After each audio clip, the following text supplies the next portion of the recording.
Well, we've got a suggestion here, rather a viewer comment saying that the 14 characteristics of fascism seem to align with the Republican Party. I'm going to look this up live. Let's see. What are the 14 characteristics of fascism? Not heard of this. I thought I had, actually. Yeah. Okay, no, never mind. So, historian Ian Kershaw once wrote that trying to define fascism is like trying to nail jelly to the wall. I had heard that about C++ programming. That's where I thought it came from. A significant number of scholars agree that a fascist regime is foremost an authoritarian form of government, although not all, this is Wikipedia, y'all, although not all authoritarian regimes are fascist. Fair enough. Authoritarianism is thus a defining characteristic, but most scholars will say that more distinguishing traits are needed to make an authoritarian regime classified as fascist. Okay, so break it down for me. Umberto Eco, in his 1995 essay, Fascism, lists 14 general properties of fascist ideology. He argues that it is not possible to organize these into a coherent system, but that it is enough that one of them be present to allow fascism to coagulate around it. Interesting. He uses the term fascism as a generic description of different historical forms of it. 14 properties are as follows. The cult of tradition, characterized by cultural syncretism, even, I don't know what that is, even at the risk of internal contradiction. Well, that sounds right. When all truth has already been revealed by tradition, no new learning can occur, only further interpretation and refinement. Interesting. The rejection of modernism, which views the rationalistic development of Western culture since the Enlightenment as a descent into depravity. Let me make sure I understand what they mean by the Enlightenment. Also known as the Age of Reason, was an intellectual and philosophical movement that occurred in Europe in the 17th and 18th centuries, so 18 and 1900s. No, 16 and 1700s. Yeah, that makes more sense. With global influence and effect. Okay.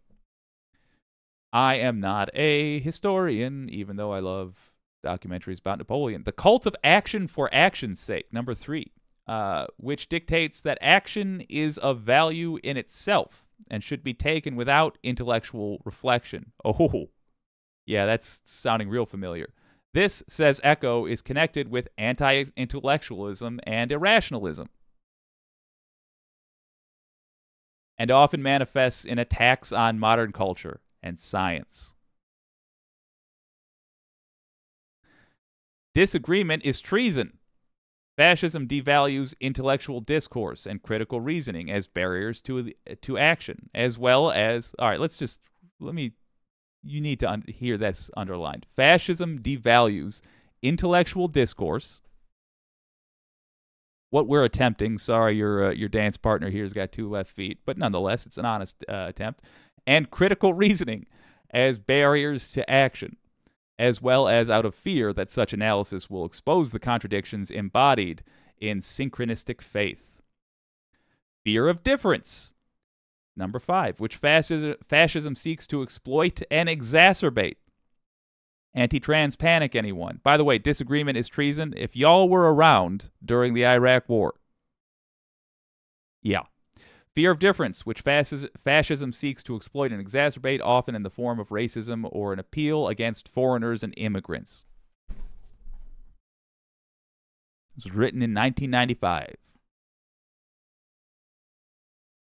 Appeal to a frustrated middle class, fearing economic pressure from the demands and aspirations of lower social groups.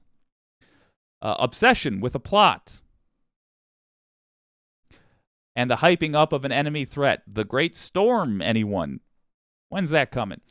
This often combines an appeal to xenophobia with a globalist, with a fear of disloyalty and sabotage from marginalized groups living within the society. I'm going to speed through this because you're right.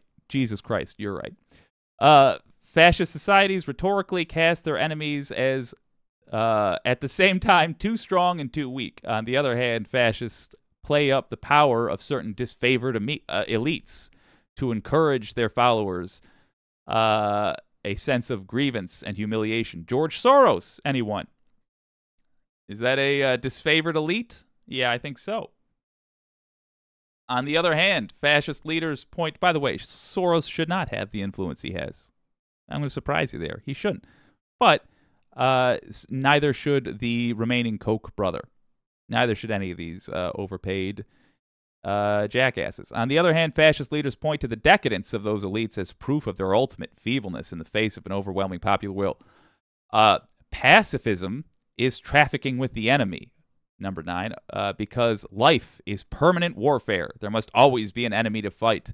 Both fascist Germany under Hitler and Italy under Mussolini worked to first organize and clean up their respective countries and then build the war machines that they later intended to and did use, despite Germany being under the Treaty of Versailles and not to build military force. Okay. I mean, we knew that. Contempt for the weak, which is uncomfortably married to a chauvinistic popular elitism, in which every member of society is superior to the outsiders by virtue of belonging to the in-group.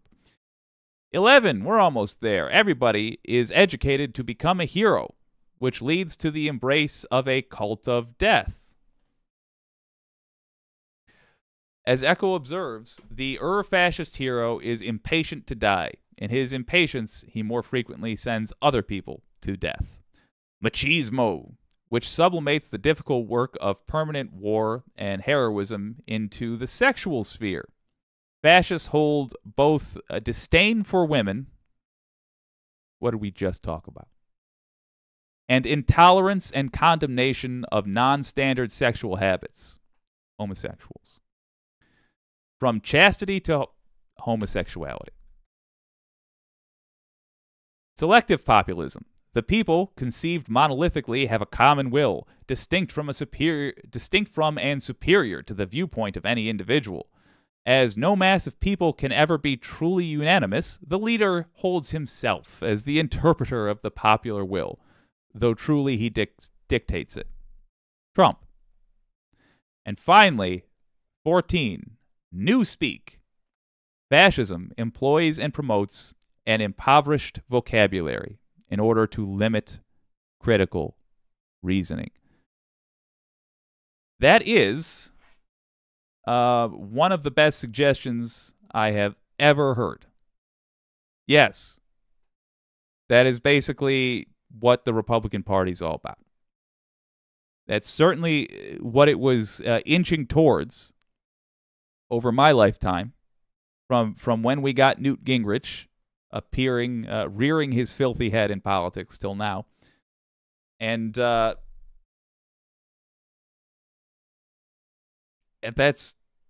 I mean, if Trump actually bothered to put out a platform, it would look something like that. Great suggestion. The 14, what do they call it, symptoms of fascism? Yeah, it's indistinguishable from being a modern Republican politician. Don't vote for him. It's a criminal party.